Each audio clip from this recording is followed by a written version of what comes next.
The following program is brought to you by Caltech.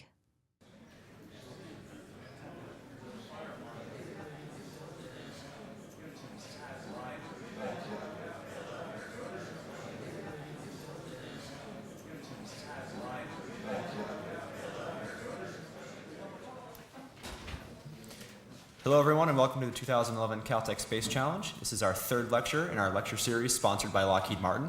And this afternoon we have the privilege to welcome Dr. John Baker, who is the manager of the Human and Robotic Mission Systems Office at JPL. This afternoon he'll be presenting on the system building blocks and design drivers for our mission. Dr. John Baker.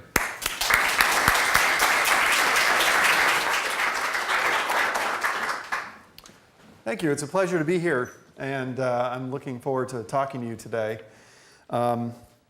When we were working with John and Prakar, we wanted to make sure to set you up to help you have the best chance possible of coming up with a concept and perhaps even a mission architecture in the 1 week. So the one piece that we saw was missing was the system design, which happens to be my area of expertise. Just a little bit of background. I've been working for JPL for 25 years. I started off designing instruments and then designing payloads that flew on the space shuttle, and did a number of very large space shuttle payloads over the last 10 years. And I've spent the last 7 years working in human exploration in a variety of different capacities. And right now I've been doing both studies for sending people to NEOs as well as working on sending people to Mars. So let's see. So that's a little bit about me. So a little bit about human spaceflight. I realized as I was creating this that you probably know this, but I thought I would just kind of refresh your memory. It's only been 50 years in the history of humanity that we've actually been able to put people into orbit. And it's only been, I think, 40 years since we put people on the moon. So we saw a very rapid development of technology and capabilities to move people out, and both starting with Yuri Gagarin in the far left corner and the X-15 program, and then Alan Shepard, and finally Buzz Aldrin and Neil Armstrong and Buzz Aldrin on the moon in 1969. So, and then we did a series of evolutions from Skylab and Mir and the Space Shuttle program, which was used for both scientific research as well as the construction of the International Space Station. And then now there's a third player on the court, which is the Chinese, who now have human spaceflight capability. So there are now 3 major players in this domain. So now I did a little bit of research. There are actually more than 50 countries in the world. I should have quoted the source of this. This is from the Office of OECD.org, Office of Economic and something Development. And I had no idea that out of 192 countries, 50 of them are already engaged in some way in spaceflight. So that tells me that there's a lot of interest, and there's a growing interest in terms of spaceflight. And it also tells me that anything that we end up doing next in terms of a space program will, much like the International Space Station, probably be very international in nature. So I think it's just great that you all are here from all over the world to participate in these studies. And I think it's actually a reflection of the times to come. So I'll also add that a lot of the current and previous programs continue today. And I think we haven't really talked a lot about it, but they continue to produce innovations, both technological as well as information, that allows us to understand more about our planet or contribute to the quality of our daily lives in a meaningful way, going all the way back to the very beginning of the space program. And that's what I think is in it for all of us by working in space exploration, is that we can actually address not only the challenges of today, but challenges in the future as well, largely in the domain of sustainability and learning how to use our resources more efficiently and being more responsible in the environment. So you want to go to an asteroid. So I'm sure you heard from Don and Paul, and both of them are really the experts. But I looked at it from a different perspective. I looked at it from what does it mean to actually send people to an asteroid versus what we've done before. So on the left is Harrison Schmidt, Caltech graduate, actually, and from Apollo 17. And we see, just as evidence, the large amount of dust and dirt on his suit. And that dust and dirt actually tended to stick to the suit, and they couldn't help but take it in and out of the lunar lander. So working on the moon was actually a very dirty environment. So the dust, it was just, and they got dust and dirt into everything. They had problems with the seals and trying to get their suits on and off. And we also do a lot of work now on the space station. This is an assembly picture. Tamara Jernigan from, I think a few years ago, I don't remember which flight or expedition this was, of moving a Russian component into position during assembly. So, but guess what? Going to an asteroid isn't like either of these things. Okay, next. Turns out going to an asteroid is not going to be like anything like what we've done before.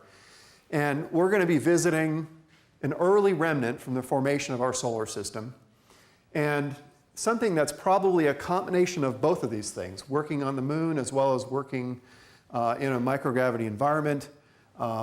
So really you're going to be working in an atmosphere, or in an environment that has dust that can, as soon as you interact with it, can probably be suspended for some time. So that actually has a number of implications which we're still looking at in terms of how we're going to deal with it. You're dealing with an object which is not necessarily very cooperative and probably won't be cooperating with you very well. So you're going to have to deal with how you rendezvous with it, how do you mitigate or deal with hazardous environments in that particular object, sharp edges, things that are rough, things that might damage your suit. And of course, again, something that has no handrails or anything like that. So I know I saw at least one of the teams looking at how they're going to deal with anchoring on the objects, and that's a really good thing. That turns out to be a really critical part of the story.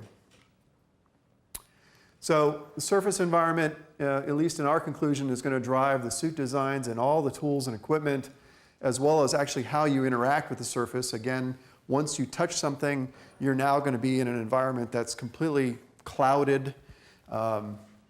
So you got to make sure that as that suspended dust is hanging around you, that the suit joints won't lock up on you and you don't get stuck somehow.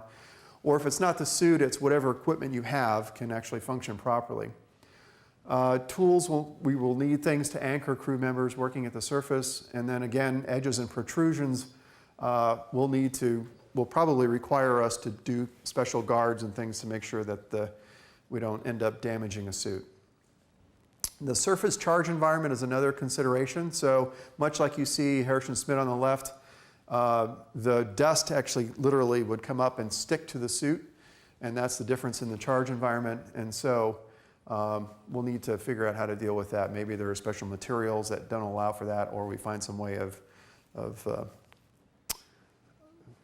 some other way of dealing with it. I don't have the answer off the top of my head. Data that requires, so we've done numerous studies, by the way, and there's fairly good consensus on this. I would say we might be leaving something off. But what do you need to know before you go there? And why do you think you need to perhaps even send a robotic precursor? One is you don't really know the basic object structure. I'm sure Don told you, you can speculate on what that might be based on the rotation rate, but you don't actually know until you go. Object size, density, and rotation rate. A lot of these things are inferred from spectral observations for the objects that we have been able to look at. These are going to be very important for doing mission planning. The presence of various debris around that particular objects. Don pointed out when we were doing these studies earlier that there can be, and it's very difficult to predict, actual smaller pieces of asteroid that may be in an orbit around your asteroid of interest. Surface structure, surface roughness, the charge on the surface, particle sizes, morphology, and chemistry. These are all things that are going to be important to know as well as you try to anchor your devices or interact with the surface in some capacity, or even determining the work site where you want to send the crew members to go and grab samples. Okay, so I'm sure many of you, if you haven't, you will be doing various mission design. I decided to kind of take you to the next step. This is the non-traditional spacecraft design considerations, the things that you wouldn't necessarily find in the space handbooks. What you're dealing with, as you're going to find out, is a very large amount of mass that you have to move out of Earth orbit to your object and then bring it back. That's going to take a fair amount of propulsion. Power, you're going to need lots of it. Turns out keeping the crew alive and happy and comfortable for the entire duration actually takes quite a bit of power. Communications, you're going to have to deal with, when you're on the opposite side of the solar system from the Earth, you're going to have to deal with light time delays, and so how do you communicate, how do you operate with the Earth? And by the way, I'm not expecting that, I don't think we included all of these things. This is more for background information as you go through your studies. You don't have to find solutions to all of these things in your team studies, okay? So orbital debris, this is another consideration that we have to deal with while assembling things in orbit, as well as just the standard orbital decay. So you put up one piece, and where is it going to be when you launch the next piece, and how do you make sure that it's actually still functioning by the time you get the next pieces, all of the pieces together, to be able to then leave Earth orbit and go to your target. Life support and thermal control, that probably is something you're going to want to look at. Assured crew return, also known as aborts. I actually led the ascent and abort activity for the Constellation program, and aborts took about 80% of my time, which is working on how do you keep the crew safe throughout the entire mission and bring them back and make sure that they can, if something goes wrong, you can bring them back alive.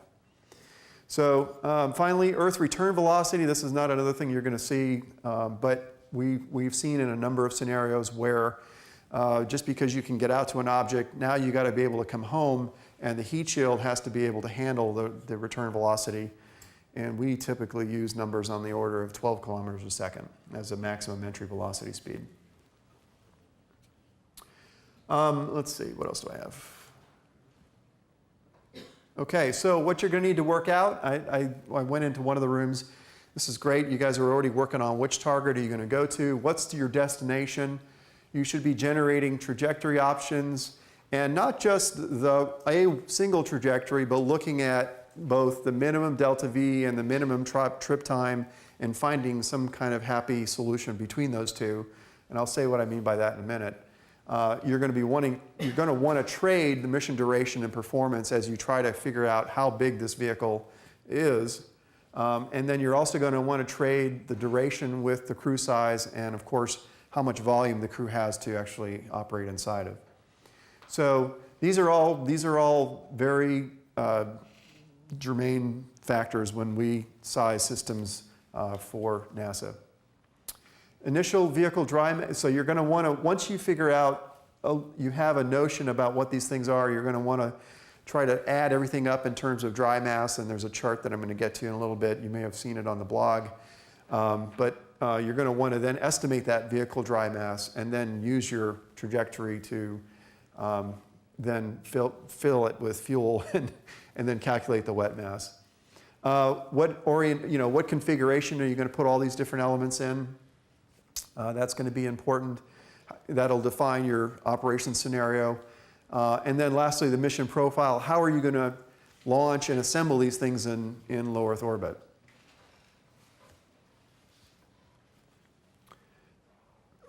So these are some of the elements that we use for the various architecture options that we study within NASA.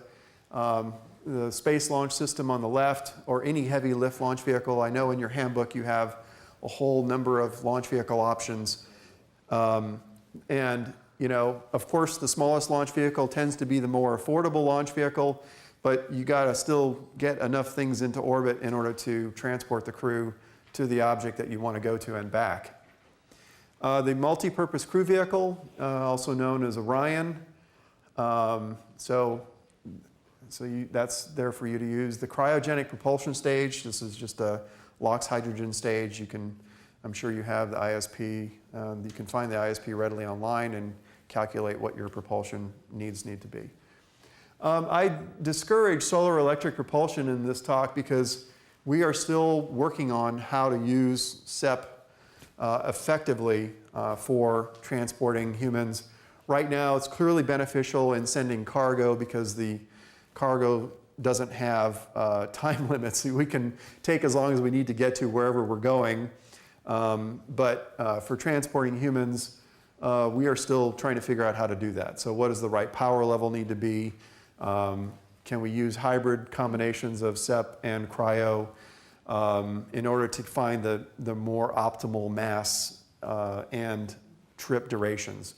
So the jury is still out, and it's actually quite complicated. So I think I would discourage you from looking at that. We also have kick stages in our inventory for moving stuff out of low Earth orbit. We have a multi-mission exploration vehicle, which is sort of a pod for, instead of going out in a suit, you could go out with this vehicle and explore the surface. It's an interesting option instead of just doing an EVA.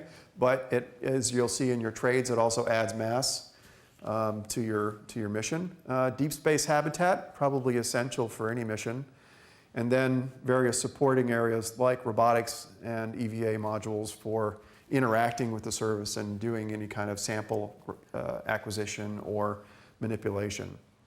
And then, of course, science instrumentation for actually generating, doing not just technology demonstrations, but actually learning something about the environment that you're in. And then I would also encourage you, by the way, if you think of something that you see that's missing or want to do, I highly encourage you to create your own. So part of the value we see is that here we have a bunch of new people to this particular problem, and we're very much interested in what you come up with. So rules of thumb. These are my rules of thumb. You can make up your own if you want, but these are my suggestions.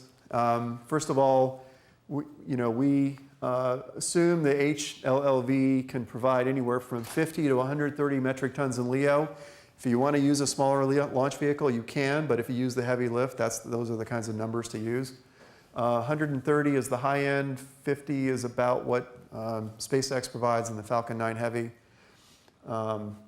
Assume a crew vehicle can transport at least 4 people to low Earth orbit and back. And number of launches to LEO is a good cost indicator. This is kind of what we use for looking at the overall cost and complexity of the mission, is how many launches does it take to put something into LEO. So that's a little bit why we favor use of the heavy lift over lots of expendable launches, but again, interested in your thoughts there.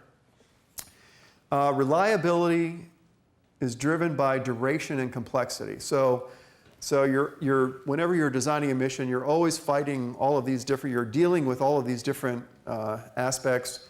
The shorter, so ideally you'd want a very short mission with only a couple of crew, but I think you'll probably find that those targets are far and few, if perhaps even non-existent. So again, reliability is driven by duration and complexity. Obviously, more reliability is better, but that doesn't mean you shouldn't design the mission to work. Longer duration flights in NASA's experience also tend to require more crew, which then ends up driving more consumables. And in our experience, we also find that it also requires more crew volume. So now as you go on longer duration flights, you're having to provide either more storage or not only more storage and more consumables, but also more volume for them to actually habitate. So, again, this is a scenario where shorter is better. One thing I avoided talking about was both the radiation, because I know there's a talk tomorrow on that, I think, or tomorrow or Wednesday, right? And also the zero-G issues. So there are biological things to deal with in those two domains, but I'm mostly just talking about the systems today. All right, so this is the kind of thing that we'd like to see you do, because this will help organize your thinking. This is affectionately known as the BAT chart. And because when we used to do these things from the Earth and we would have a moon up on top, you would see, you'd launch from the Earth and then there would be people hanging from the top on the moon. But it's sort of evolved into a variety of different formats. But it's still very useful for helping you to organize your thinking about how many launches you're going to take, which elements go up at which time. In this case, I don't really call that out. How many elements you're going to use are involved in your stack configuration, what you're going to do at the asteroid when you get there, and then your configuration as you come home. So this will help clarify your thinking. I think we put a PowerPoint of this on the blog as well, so you can, this is actually available to you to tailor to, and again, to help communicate your thinking about your mission architecture. So this is the kind of process we go through.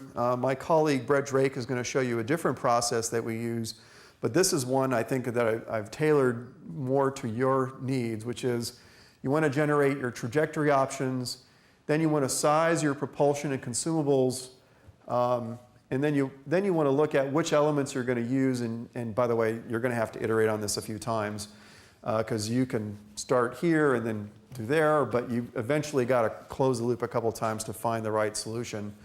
Then you're going to want to look at what elements you're using and size those in terms of the volume, and then update the mass accordingly, and then figure out how you're going to put it all together in low Earth orbit, and then go to the object and come back. And then really I use the metric of success as the number of launches. How many launches does it take? Because more launches means, again, more complexity, more elements, and trying to keep all of these things working while you're assembling them in low Earth orbit. And so you'll go around. So this, I put this table in here. I got permission to share this with you, and I also included some sizing factors at the bottom. This is our current sort of element breakdown in terms of mass, volume, and the dimensions. If you need to size something, you can just literally change the dimensions and then add in the corresponding amount of mass and volume. Again, I would encourage not using the SEP systems for this study. It's just going to take you a long time. Let's see, on the left is the crew transfer vehicle. Call it MPCV, Orion, or Boeing, CST, or Dragon, or whatever you decide to use. This is the reference that we use right now.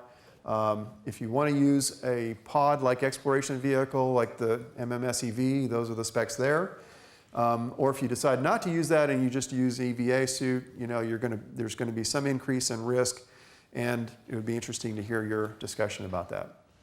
Deep space HAB, and then of course kick stage and cryo.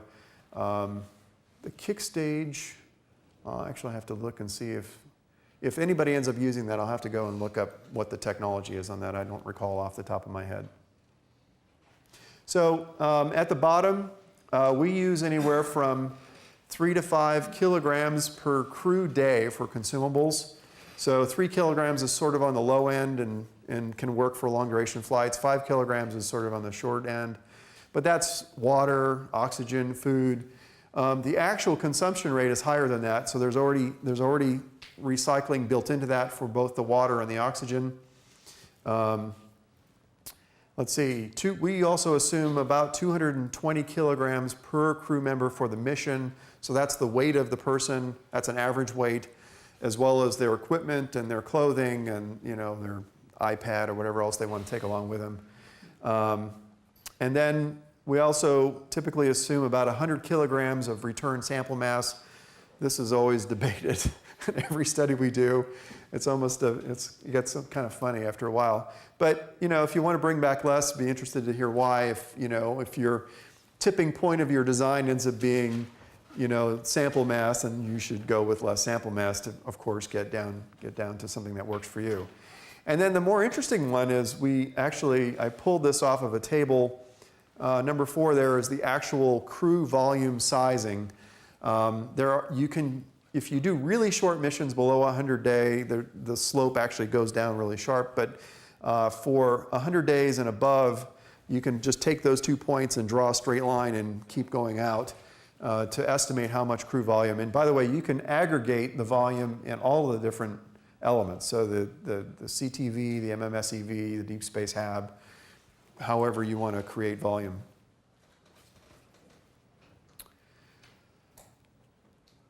And so with that, I think we're headed off to the Athenaeum. Good luck on your studies. I look forward to hearing about them.